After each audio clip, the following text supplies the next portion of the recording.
Have you ever felt just totally overwhelmed, by the noise of modern life, pulled in like a million directions? Yeah, absolutely. What if there was a way, though, to find a deeper sense of peace, maybe purpose, clarity, just by tapping into wisdom that's like thousands of years old? Mm.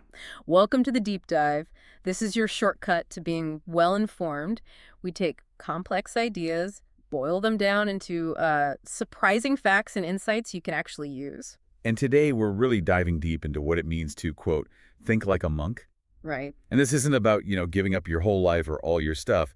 It's more about applying these powerful ancient principles to the challenges we all face every day. And our guide here is, well, he's fascinating. We're looking at the experiences of Jay Shetty. He was actually a monk. He really walked the path. Exactly. And Mhm. he gave up this huge opportunity, right? At IIT Bombay, they call it the MIT of India. Gave that up to live as a monk. It's like a rags to riches story, but completely in reverse. Totally. Mm. And it makes you think straight away, like, was he just, crazy?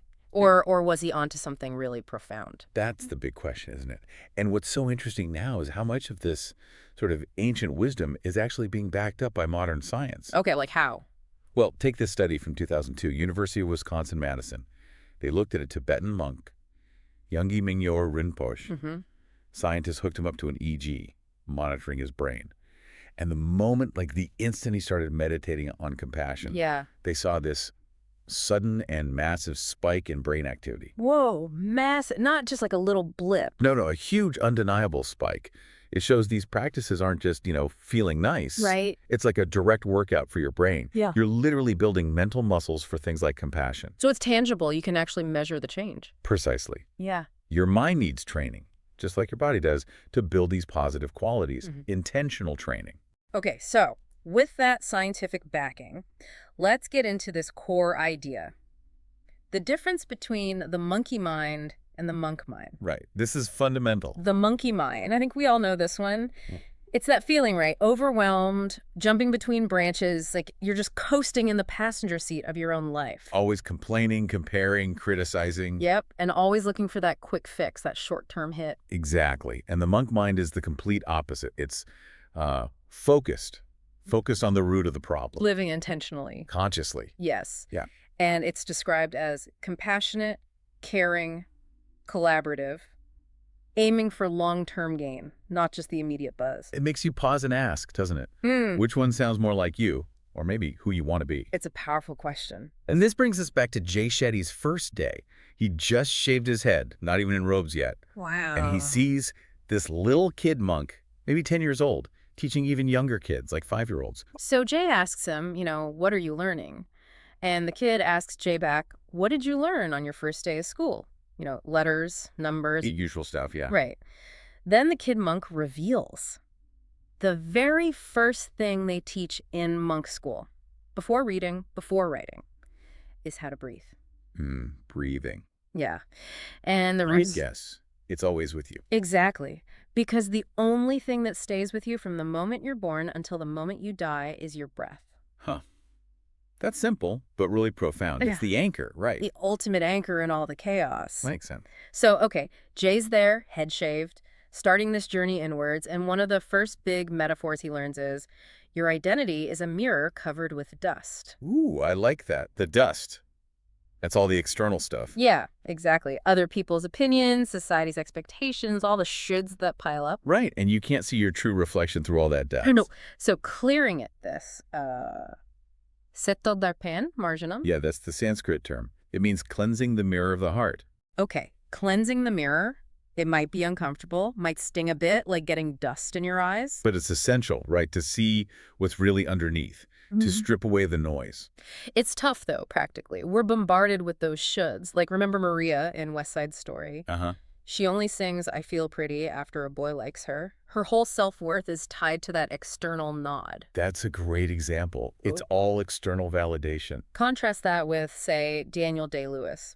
For Gangs of New York, he didn't just act like a butcher, he trained as one. Spoke with the accent constantly, wore the clothes. Total immersion. It was about his internal commitment to the role, not just what people saw. Exactly, that's the difference. Owning it from the inside out. So how do we start clearing that dust, practically?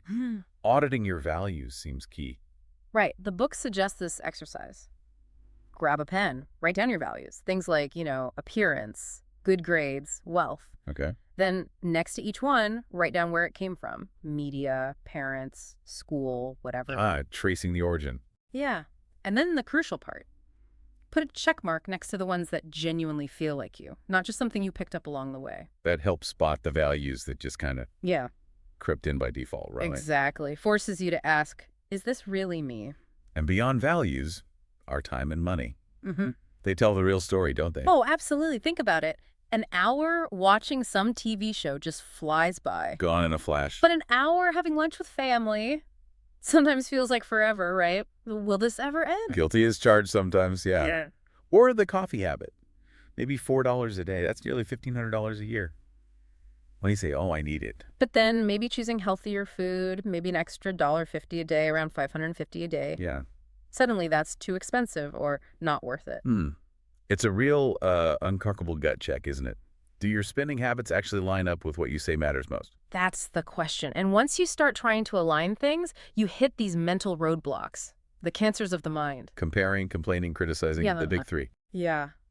Jay Shetty talks about this monk exercise. For every single criticism you make about someone, you have to stop and write down 10 good things about them. 10? Wow. That forces a perspective shift. Totally. It makes you realize, okay, maybe they have flaws, but they're probably more good than bad overall. It reminds me of that Buddha quote. Do not give your attention to what others do or fail to do.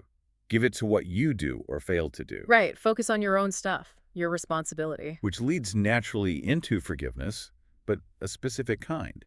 Transformational forgiveness. Yeah, this isn't the I'll forgive you if you apologize kind. No, it's forgiving without expecting anything back, just letting go for your own peace. Operating in that mode of goodness. And there are real health benefits, right? Forgiving and being forgiven. Absolutely. Studies show it. Think about Pema Chodron, the Buddhist nun. Her husband had an affair. She was consumed by anger, revenge. Understandable. Totally. But through this deep practice of forgiveness, she eventually saw him as, believe it or not, one of her greatest teachers. Wow. That's transformation, a complete shift in how you see things. It really is. So, okay, we're clearing the dust, facing the negativity, and that often brings up another big one, fear. Ah, yes. Fear, usually seen as the enemy. Right. But monks and many spiritual teachings see it differently. Buddha said, fear does not prevent death. It prevents life. So fear isn't just bad, it can actually stop you from living fully. Exactly. And understood properly, it can be a useful signal, not just something to run from. It alerts you, maybe ignites you to solve a problem. I usually just try to push fear down. But seeing it as a signal, that's different. There's that Biosphere 2 story, right? Yeah, the trees, they grew really weak inside the dome. Because? No wind. In nature, wind pushes against trees, and that stress makes them grow stronger, bark, deeper roots. So challenges, stresses, they're like the wind that makes us stronger. That's the idea. And think about Alex Honnold, the climber who climbed El Capitan with no ropes. Terrifying just thinking about it. Right. But he doesn't suppress the fear. He uses it. It's a critical component of his training. The fear motivates him to prepare meticulously, to expand his comfort zone through practice. So the fear prompts the action, the preparation. Precisely. Oh. It's productive fear. Jay tells a story about a friend who lost his job. Okay. Initially, total panic. How will I pay the bills? I'll never get hired again. Classic fear spiral. Been there. Right. But he managed to slow down, get some clarity, and he reframed it. He didn't just lose a job, he gained time. Time, how so? Time to spend with his kids. Time to find a job that was actually better for him. He shifted the energy from panic to opportunity. Looking past the immediate smoke and mirrors to see what's actually real, uncovering the truth that helps you move forward. Exactly. And the tool for cutting through that immediate panic is always right there. The breath. The breath. That simple exercise. Inhale for 4, exhale for 4. Focus on your stomach moving. And this isn't just for, like, sitting on a cushion meditating. Not at all. It's incredibly practical. Do it before a big presentation, a job interview, any stressful moment. It resets you, realigns body and mind. It's your built-in reset button. Always accessible. Okay, so managing fear is one piece. What about motivation? What drives us? Ah, yes. The book tackles the Maya of success. Maya meaning illusion. The illusion that external stuff, wealth, fame brings lasting happiness. Exactly. Jim Carrey famously said something like, I wish everyone could get rich and famous and have everything they ever dreamed of. So they could see that it's not the answer. Yeah. Yeah, I remember that. It highlights how desire can push us, but often just leads to temporary highs, leaving a deeper emptiness. And the research backs this up strongly, doesn't it? That Princeton study. Right, the $75,000 figure. Emotional well-being doesn't really climb much higher once you earn beyond that, roughly. More money doesn't equal significantly more day-to-day happiness. And wasn't there something about happiness actually declining in the U.S., even as incomes rose? Yes, Jeffrey Sachs's findings. Since around 2005, reported happiness went down, possibly because things like social trust and community ties weakened. So chasing more money once your basic needs are met might actually distract from the things that really create fulfillment, like connection, purpose. Exactly. Things money can't buy, and might even erode if you're too focused on just the external markers. So if external success isn't the answer, what is? This is where Dharma comes in. Yes, Dharma. It's about finding that intersection of what you're good at, what you love, and what the world needs, using your unique abilities for something meaningful. It's more than just a job. It's like your purpose, your nature. Precisely. The story of the monk and the scorpion illustrates this so powerfully. Oh yeah, tell that one. So a monk keeps seeing a scorpion drowning, and he keeps rescuing it. But every time he says it, the scorpion stings him. Ouch, why keep doing it then? Someone asks him that, and the monk just says, "It is the scorpion's nature to sting, but it is my nature to save it." Wow. Unwavering commitment to his dharma, his nature, even when it hurts. It's about embodying who you are fully, and that brings contentment, even amidst challenges. That's a high bar, though. How does this apply more, ordinarily? Well, there's the concept of job crafting. Yale studied hospital cleaning crews, Okay, cleaners. Seems pretty straightforward work. you'd think. But one crew didn't just see it as chores. They actively redesigned their roles. They'd check on patients who seemed down, help elderly visitors find their way, change pictures on the walls. So they weren't just cleaning, they were acting like healers, ambassadors. Exactly. They transformed their work into meaningful service just by changing their intention, their perception. You can find purpose anywhere, even if you can't change the job description itself. That's really empowering. And that focus on intention, on quality, it applies to relationships too, right? Absolutely. Monks focus on the quality of presence, not just the amount of time. G uses that meditation analogy again. Right. Nobody asked how long you meditated. They asked how deep you'd gone. Exactly. You can spend an hour with someone, he says, but only give them like 10 minutes of real energy and attention. It's about being fully present. I know I'm guilty of, the phone check mid-conversation. We all are sometimes. That's why the idea of handcuffing attention thieves is so practical. Me. Creating actual no tech zones or times, no phones in the bedroom maybe, or at the dinner table. Really committing to being present with loved ones. Setting clear boundaries for undivided attention creates space for real connection. Definitely. And another big idea related to connection is karma, specifically with love. Okay. The idea that whatever love you give out, it always comes back to you. But here's the twist. It might not come back from the same person.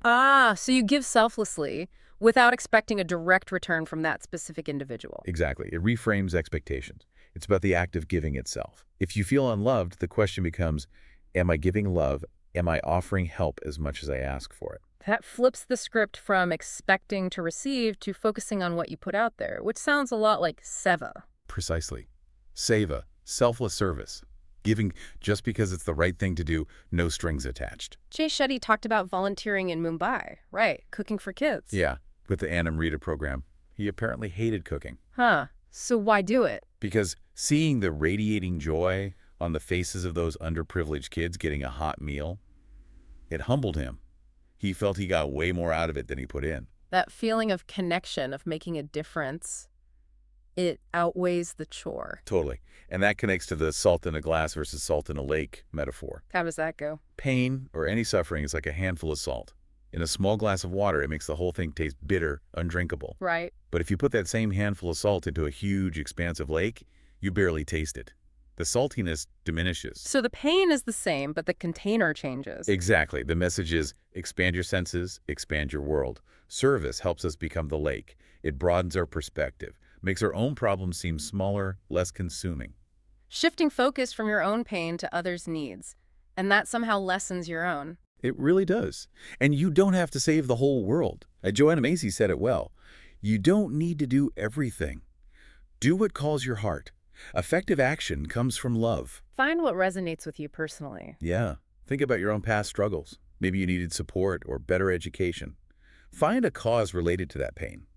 Like Kailash Satyarthi, fighting child labor, he faced immense threats, but channeled his experience into global change. So serving the pain you know best. It's like a life hack, really.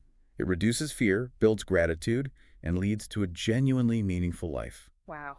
So wrapping this up, thinking like a monk, it's quite a journey, isn't it? Learning to let go of the noise, use fear productively, live with intention. Finding your dharma, building deeper connections through service. It offers so much clarity in our often chaotic world. It really does. But it's crucial to remember, as Jay learned, this is a lifelong practice, not like a final destination you reach. Right. There's that story about the student, isn't there? Yeah, the student asked the teacher, how long to reach enlightenment if I work really, really hard? The teacher says, 20 years. Yeah. Then the student says, okay, what if I work even harder, 10, 12 hours a day? The teacher pauses and says, 40 years. Ah, because the rushing, the striving itself shows there's more to learn. Exactly. That desire to hurry reveals the need for more patience, more self-awareness. So maybe the final thought to leave everyone with is this. Life isn't always going to go your way. You have to go your way and take life with you. Patience, persistent self-awareness, going your way with life alongside. It's a continuous journey of discovery.